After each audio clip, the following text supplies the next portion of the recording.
Shadow fight. Silhouette, Shadow fight. Shadow fight yan. Shadow fight din. Isa sa pinakamatibay na kwentong bayan o urban legend sa Pilipinas ang tungkol sa Yamashita Treasure. Ang Yamashita Treasure dala-dala raw ng hukbo ng mga Hapon. Ang maalamat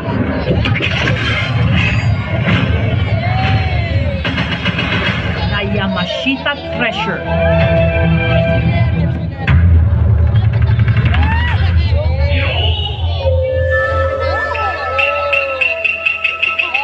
Kayamanang iniwan daw ng isang general na Hapon. Sa pamumuno ni Lieutenant General Tomoyuki Yamashita, ibinaon ang mga kayamanan.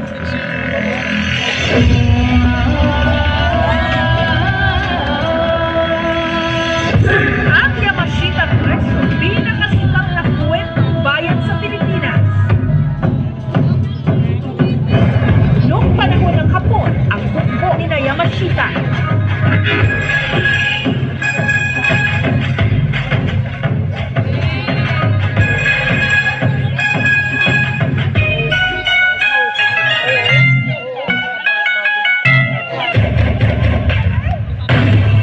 Yamashita Treasure ay isang malamat na kwento patungkol sa mga napakadaming kayamanan na naitago pa ng mga Hapones.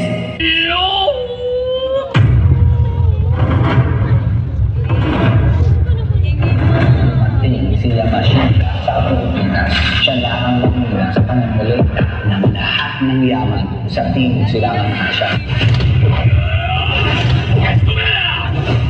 Si Yamashita yung overall commander ng Japanese Imperial Army sa buong Pilipinas.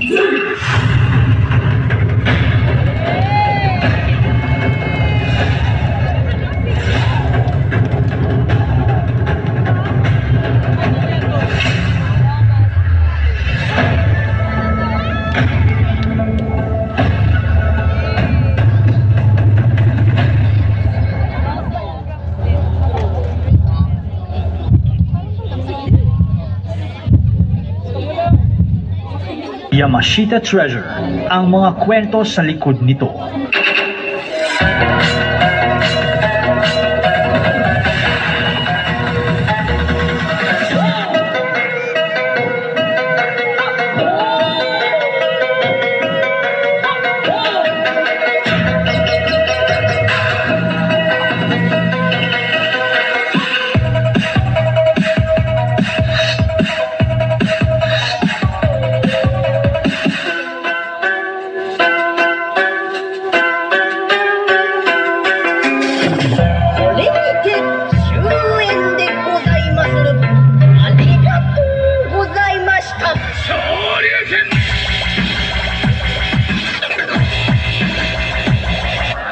Come in peace.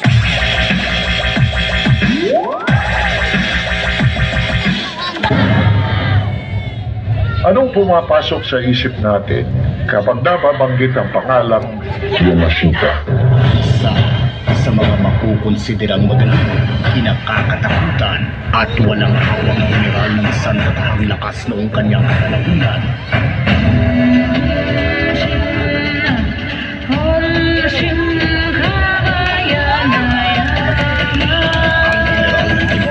Japanese Army noong ikalawang digmaang pandaigdig, Tomoyuki Yamashita. Let's go. Hey. What?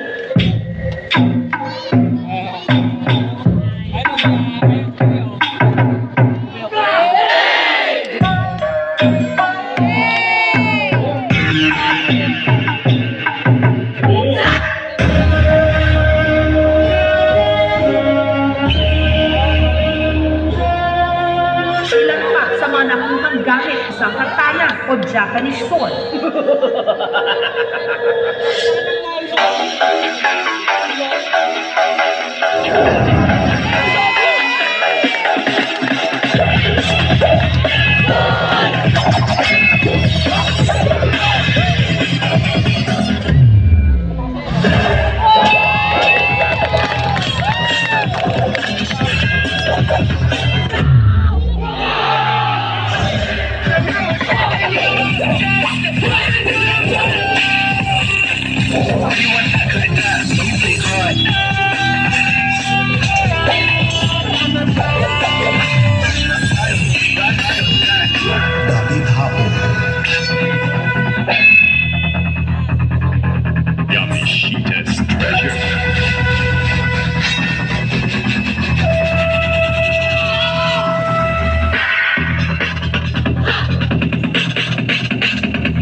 people of the Philippines, I have returned.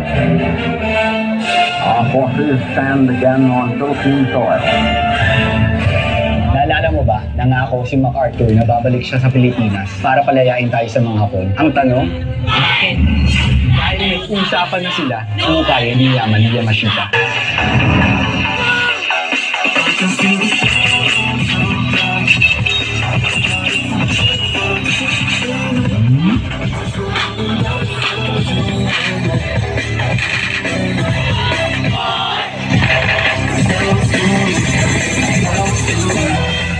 Ang nasabing pagkahanap sa Yamashita Treasure noong nalaman ni Presidente Marcos. That's one of the questions that I wanted to find out. Presidente Ferdinand Marcos, meron daw talagang nakatagong ginto?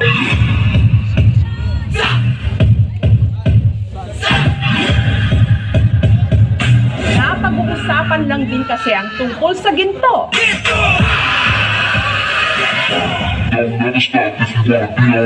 Ilan pa sa mga nakuhang gamit mula sa tunnel, isang katana o Japanese sword.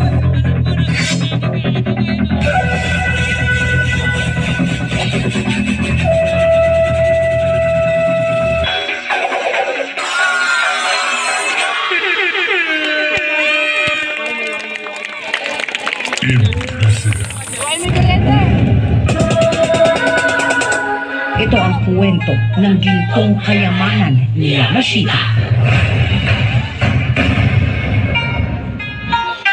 Yamashita's treasure.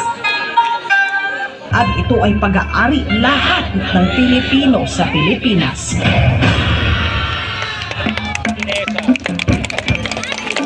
How true? Di umano. Bawat isa may natatanging kwento.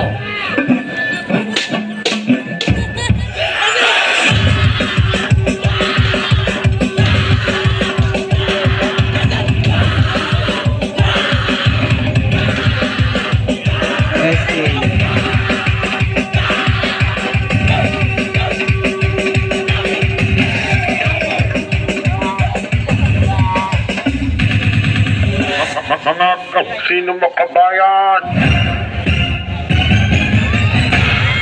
Ang Dapit Hapon. Tunay ngang napakayaman ang ating kasaysayan na sana'y maingatan ating mga Pilipino.